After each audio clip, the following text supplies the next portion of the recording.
Name times for you.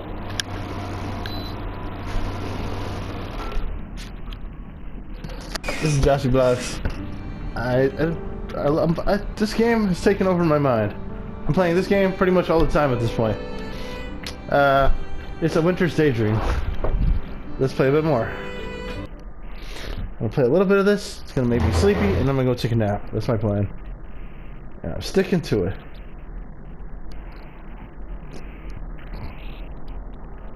I'm excited, especially at this point, to see what happens with his sister now. I'm sort of bored with the thing with his grandma. I kind of thought that he was gonna I thought it was gonna be like weirder, the relationship between him and his young grandma, but it's actually like really normal. He's just like, that's my grandma, and then they keep talking like she's his grandma, and it's just kind of boring. So I thought it was gonna be like, what's a weird, creepy anime thing, but it's just kind of normal. Okay, hi, Mr. Nakamura. Right, we're gonna talk about Mr. Nakamura's red cheeks, right? There's Amiri, is his daughter. Okay, potbelly round cheeks that look perpetually flushed. And they're flushed because of the cold outside, right? Okay. I hope you weren't waiting at this bus stop too long. You, my boy, you could catch your death of cold. That's another thing about Mr. Nakamura. Though we hardly know each other, he always calls me, you, my boy. I'm not his boy, of course. We might live in the same town, but we're not related. Contrary to what some people in Tokyo think, us folks from the countryside aren't all inbred. What? That's extreme. Even if we do say things like folks and my boy. I'm alright. I give Mr. Nakamura a small smile, hoping to placate his forceful friendliness. But he doesn't live in this town. This is the town that his grandmother lives in. Whatever. I mean, whatever doesn't kill you. Haha!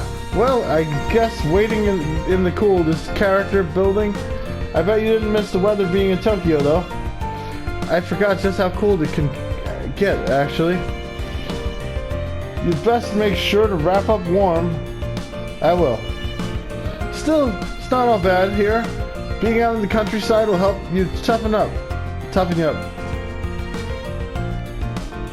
Just slowing the volume a little bit. You might learn street smarts out in the big city, but if you want to hack it out here, it's basic survival instincts you need. Ha ha ha. I guess so. And who's this? Mr. Nakamura peers at my grandmother curiously. A friend of yours? Well, how can I possibly explain this situation? Don't worry, Mr. Nakamura. That's just my grandmother, Umeko. Yes, I know she looks a bit different. I was surprised too, but this young teenage girl really truly is her, I swear. He'd laugh in my face. Either that, or he'd drive me away to the nearest sanatorium. Then again, maybe not, given the nearest sanatorium is a good 3 hours away. Fortunately, it's my grandmother who takes the initiative. She steps out from behind me, a small smile playing about her lips, and she says, "It's a pleasure to meet you. I'm one of Yu's friends from Tokyo. He invited me here so I could look around his hometown." Oh, I see. They've actually traveled back together to the hometown, and she's gonna go meet her parents and sister, her granddaughter, and oh yeah, that'll be exciting. That'll be fun, and they'll all think that she's his girlfriend. Yeah, this should be fun. A friend from Tokyo, is it? That's right, sir. We just got back from visiting Yu's grandmother. It's really lovely out there. Here, you saw Umeko, did you? I suppose that explains why you're out here in the middle of nowhere. Well, I must say I'm surprised. And why is that, sir? I didn't think you city folk would be interested in a tiny village like this. I bet you must have been bored out of your mind. On the contrary, I'm enjoying myself a lot. It's just so beautiful around these parts, especially with all the snow. Heh, well, I'll be. You've got a good head on your shoulders after all. Thank you, I appreciate your compliments. She's really got the teenage girl thing down at this point. Mr. Yu, hey you. Mr. Nakamura beckons me closer with one thick round finger. I lean in obligingly, feeling distinctly foolish. That girl of yours is a real keeper. Yeah, here we go. Oh no, she isn't. You don't need to deny it, boy. No man brings a pretty young girl back to his hometown because they're friends. You shouldn't underestimate old Nakamura or her Fumi. I can see there's more to this story than meets the eye. I look down at my feet, my face flushing. He's not exactly wrong, but She's a sensible girl, she is. She has a nice face, too. I'm proud of you, son. Thank you. I'm not sure why I'm thanking him, but I don't know what else to say. I glance at my grandmother from the corner of my eyes. Though she's looking out the window politely, pretending she can't hear us, I can see her shoulders shaking. I know, I know she's trying not to laugh. This is funny. I like this. Now then, yes, we got to the good part. We've dawdled here long enough. We should probably get going, though I doubt there'll be anybody waiting for us at the later stops. What do you think, my boy? Seems unlikely. I'd imagine everyone would be inside today, trying to stave off the cold. I sometimes wish I could do the same thing, but I've got a job to do. Duty calls! What a reliable man. Having a strong sense of responsibility is so important. Ha! You're not wrong there. I'm warming up to you more and more, my girl. Well, thank you very much. Sadly, men like me are a dying breed. You don't find it like many like us anymore. Not in Tokyo, at least, I'd wager you that. Well, I don't know about that. Yu is very dependable, so I'm glad I can rely on him. I give my grandmother a filthy look. Is she trying to dig his stole even deeper on purpose? My grandmother simply blinks at me impassively, like she isn't making things incredibly awkward. I don't want people to think I'm going out with my grandmother, for goodness sake, even if she does look like rather pretty right now. In a way, that kind of makes it worse. Yeah, this is getting weird. I've always thought you was a dependable lad. That'll be because he has country blood in him. You can take a boy out of the country, but you can't take the country out of the boy. That's very wise. My grandmother nods sagely, but I think she's trying not to laugh. Right then, let's be off. I don't want to keep you two lovebirds. I told you, I'm not... That's a wonderful idea. Oh my god, Umeko is into this. My grandmother steps forward and takes hold of my arm. Oh my god, this is so anime right here. This is real. This is... What's happening right here, this is every manga and every anime. But it's just so... They took it to a new level with the teenage grandma. Shall we take a seat, darling? Are you saying... And you were just saying you were just friends. You need to get better at lying, you man. No, we really are. But my voice trails away. It's obvious Mr. Nakamura isn't listening to me. My face burns bright red. I think my face is really burning bright red in real life. Underneath my breath, I mutter mutinously. If you weren't my grandmother, I'd kick you. My grandmother simply laughs. At least she's enjoying herself. If only it wasn't at my expense. Everybody, the whole family, like, pretty much spends their time enjoying themselves at Yu's expense. The bus ride back into town takes even longer than anticipated. These roads are bumpy and ill-maintained, and it typically takes at least an hour and a half to wend our way back to town. On a good day. Wend our way back to town? Is that a real word? I think it's supposed to be wind. Let's check out that word. Wend? This is improving my vocabulary a little bit. Wend. Wend. Go in a specified direction, typically slowly or by an indirect route. Wow. So wend is a word, huh? Holy crap. Okay. I learned a new word. This day, however, is the exact opposite of good. Though the roads were salted early this morning, patches of snow and ice still remain. Mr. Nakamura has to drive exceedingly carefully. At times slowing to a snail's crawl. As he investigates the twisting, turning roads peppered here and there with holes. It would be quicker to take the train. But, like I theorized last night, the trains have been shut down. There's too much snow on the lines. The bus is all we have. I've been on the bus with my grandmother for more than 2 hours, and we still haven't made it to town yet. The whole while, I'm uncomfortably bounced and knocked and jostled in my seat as the tires skid through the slushy snow and ice. It's even worse when the unsteady motions of the bus pitch me against my grandmother's side. I'm learning to like my grandmother. I can honestly say I enjoy her company more than I did as a child, but that doesn't mean I want her to be this close to her. Not when she looks so very young. Younger even than me. Careful, dear, you could hurt yourself. My grandmother cautions me gently with my shoulder bumps against her for the dozenth time. I'm worried about hurting you. I'm more worried about hurting you. Oh, don't concern yourself with me, dear. I'm as fit as a fiddle. In fact, I've never felt better. You certainly look healthy. My grandmother's cheeks are flushed with a rosy glow, and her whole body seems so to radiate youth.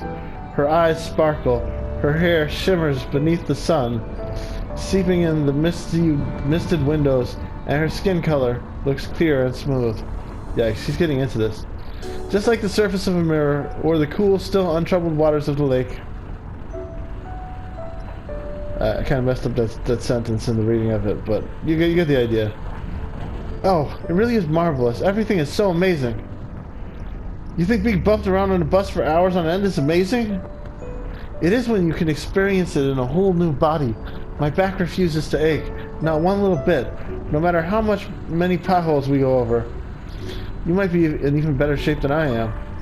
Maybe I am right now, but I don't know how long this will last. I want to make the most of it. Well, I can't begrudge you that. Thank you, dear. I know you're going out of your way for me. I doubt any grandson genuinely wants to go shopping with his old grandmother during her holidays, and I do appreciate it. Don't mention it. But I want to mention it. Being with you is giving me a new lease on life. I haven't left my village in months. Didn't you want to? It's not a matter of whether I wanted to leave or not. My old bones couldn't take it. The bus rocks and creaks too much. What about the trains? They're quicker. I suppose I could have taken the train, but it wouldn't feel right. Why not? I used to do everything with Yukinari. Leaving the house wouldn't have felt right. Not on my own. I don't say anything else. I don't need to. That single syllable hangs in the air, in the cool icy air, cementing a bond of understanding between us. Grandmother and grandson. Family. I don't know how lonely this last year must have been for my grandmother, but I can imagine. My grandmother's days must have been long and endless, with nothing to distract her from the loss of the person she loved the most in the whole world. Her daily routine was changed irreversibly after my grandfather died, though I'm sure it looked more or less the same at a surface glance. It wasn't, though. Not quite. Just thinking about it is painful. That's why I can't let my grandmother down. Not now. Hey. I extend my hand, my fingers shyly threading between my grandmother's. Don't worry about it. I'm here for you. Oh, you!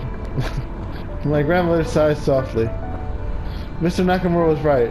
You really are a reliable boy. He was exaggerating. Maybe. A lot of men like puffing themselves up with their own pride, but it doesn't really do any harm. And he did have a point.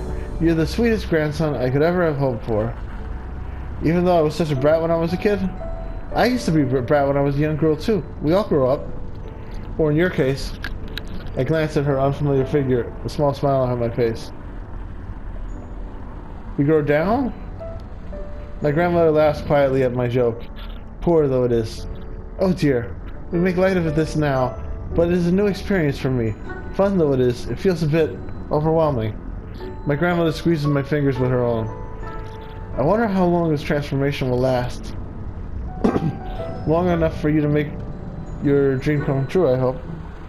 I hope so too. I look out the window. It isn't snowing anymore, but the residue of last night's snowstorm is visible for any curious eye to see. The fields that stretch out before me are pure white, like a carpet of printing paper. Ooh, we're in town. It's been such a long time. My grandmother glances about cheerfully, her eyes wide like a young kid being taken to a theme park for the first time. I'm not sure why she's so excited. This is only a small town, a handful of shops line the street, and there's a plaza with a circular fountain that always frosts over when the weather gets cold, and that's about it. I kind of almost feel like stopping now, but let's go a little bit further. We don't even have them all. Our lack of any shopping center with multiple floors, shiny glass roofs, and elevators has been a constant source of pain for Otoko over the years. The lack of decent bikinis for sale too. This place is nothing compared to the busy, bustling metropolis of Tokyo. In fact, The few streets our town has to offer are painfully deserted. I see a few people milling about, lone men and women doing last-minute New Year's shopping for their partners, most likely, and a couple of families dotted here and there. But that's it. That's all. You know, there's nothing impressive about this place. I don't understand why you're so excited. My grandmother turns to face me, still smiling. Oh, I know this small town isn't a patch on the city, but it's still special to me. I grew up around here. I guess so. There's so much history around here, you. A lot of these shops existed when I was a young girl. It's just like stepping inside a time capsule. She's right about that. The rest of the world really hasn't caught on in this small, sleepy slice of northern Japan yet. We do have a McDonald's and there's a 7-Eleven plus a handful of chain clothing stores you can find anywhere, but the majority of the businesses around here are privately owned. There's a lot of little one-off shops with one floor that you can't find anywhere else. I just want to point out, McDonald's was mentioned in this town, and McDonald's was also mentioned in Tokyo, that he lived next to a McDonald's. I feel like these are product placement ads. Otoko, being Otoko, thinks it's horrendous, probably for 7-Eleven as well. My grandmother, meanwhile, seems to appreciate the charm of these quaint, entirely unique places. It must remind her of her childhood. I wonder if the Parsley Cafe is still around. I used to go there with Yukinari all the time. I don't know, I haven't been there in a while. The proprietress, Mrs. Fujiwara, was such a sweetheart. She's always greeted me with a smile, and she knew my regular order by heart. My grandmother laughs lightly, but her mirth soon fades as she contemplates the frozen fountain. But Mrs. Fujiwara was an old woman back then, even older than I am now, if you can imagine such a thing. I wonder... You want to see if the cafe is still there? Oh no, it's quite alright. If something has happened to her, I might be happier not knowing. Were you that close?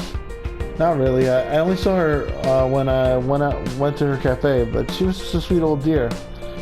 She worked every day as she could. Though she had a bad hip. Thunder or lightning wouldn't have deterred her. My grandma frowns, her fingers toying with the end of her scarf. Seeing all the people I used to know starting to pass away, one by one, is frightening. It makes me wonder when it will be my turn to join them. You're not old now. I didn't realize how old I'd become until today. I can run and bend and stretch without it hurting. I'd almost forgotten what that felt like. I suppose I got used to the pain. Grandma. My grandma sighs again. Going back to my old life after this incredible experience will take quite a bit of getting used to. You don't regret it? Mrs. Leby.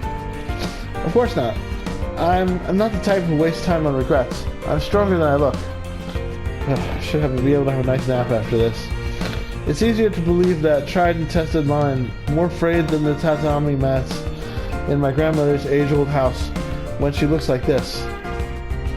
Her body is young now. Her skin is smooth and her hair is black and glossy. I think you've mentioned this before. You're super into how smooth her skin is and how black and glossy her hair is. She looks like she's my age, or younger. We know that. Yeah, you said it last time. She has so much life ahead of her. But that's just an illusion, isn't it? Her new appearance is nothing more than a cloak woven by mysterious, otherworldly magic. Soon this spell will wear away, and my grandmother will emerge from the cocoon of her teenage self. She'll be an old woman once more, with rheumy eyes and a wrinkly neck. Alright, yeah, I suppose so. Now I want to make the most of this opportunity. If I'm going to visit the Jinguji shrine this evening, I'll need something suitable to wear. Don't you have any spare kimonos? None that would suit me in this current state. I don't want Yukinari to see me wearing an old dusty, ill-fitting kimono pulled from the back of a drawer. I want to be young and fresh and pretty again. Like it was the first time I met him. This is a disaster. This is a bad Let's Play because I'm just like yawning constantly. The reading tires me out. So you need something equally young, fresh, and pretty to drape over your body. That's a weird way to talk to your grandma. That's just how it is, I'm afraid. I should have known. I shake my head. You're just like Otoko. Well, we are related. Blood is thicker than water, you? Do you have enough money to pay for a new kimono? They can be quite expensive, especially around New Year's. Everybody will be wanting to buy a new kimono so they can have their first shrine visit of the year. Though there are many more people like Otoko who rather than wear Western clothes. Kimonos aren't exactly cool. Not that I know much about women's clothes. I have more than enough money with me. I'm an old woman. We are known to be frugal, and I don't have much to spend it on anyway. Not without Yukinari. Stop talking about Yukinari all the time. Jesus. Every sentence like, I don't know if I can use the bathroom. Not without Yukinari. I don't know if I can drink this glass of water. Not without Yukinari. Okay. Anyway. Well, I'm sure he'll be happy with whatever kimono you pick. God damn it. Thank you, you. You always know the right thing to say. I'm becoming very sleepy. Not really. Now let's start searching. I don't know if there'll be good kimonos left, and I want to find something as similar as possible to the one I wore when I was a young girl. You wore that kimono more than 60 years ago. How can you remember what it looked like? I remember it perfectly, like a photograph. It was a moment I won't ever forget, after all. My grandmother smiles to herself and presses one hand against her chest. That was the day I first met Yukinari. Given this town is so small, there isn't a single shop in the limited high street devoted entirely to kimonos. Okay, we're stopping here.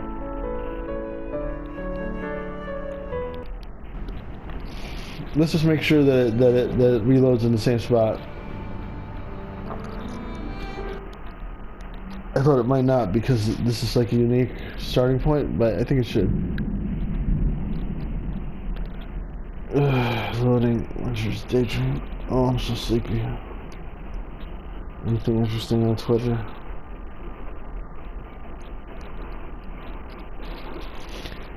Bush said, got an eye appointment. Looks like my glasses prescription hasn't changed in years, which makes me a prime candidate for laser eye surgery. How do I feel about no glasses wash? Given this town is so small, there isn't a single shop in the limited high street devoted entirely to kimonos.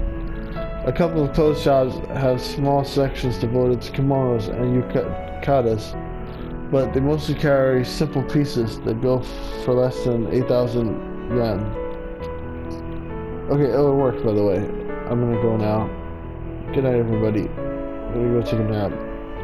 The majority of these kimonos are comprised of solid colors, like black or red or blue, or lots of other colors. There's so many colors all in the rainbow. Let's talk about all the fucking colors. What about green, orange, purple, yellow? You just want to hear some more colors? Is that entertaining to you? God damn it.